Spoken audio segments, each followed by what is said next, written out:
नमस्कार शेतकरी कांदा उत्पादक शेतकरी बांधवांसाठी आताच्या क्षणाची सर्वात महत्त्वाची आणि मोठी बातमी।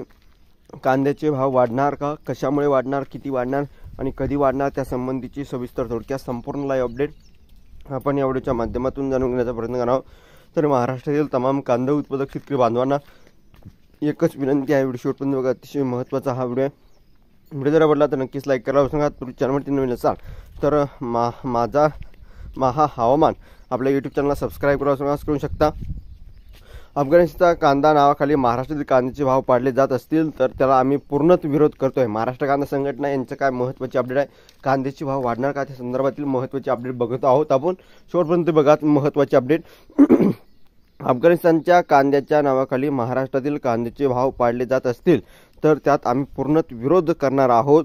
या संदर्भात जिल्हाधिकारी जलज शर्मा यांनी यापूर्वी निवेदन दिले आहे, तरी कांदा आयातबंदी केली नाही तर आम्ही आंदोलन करणार असं भारती गोळे अध्यक्ष महाराष्ट्र कांदा संघटना या ठिकाणी यांनी यांचं वैयक्तिक मत मांडले आहे। परंतु खऱ्या अर्थानं कांदा आयात या ठिकाणी केला जात आहे, म्हणजे एकंदरीत भाव पाडण्यासाठी अफगाणिस्तान कांदा आयातीची अफवा। भारताला 3 दिवस पूर्वी एवढाच अफगाणिस्तानचा कांदा आहे।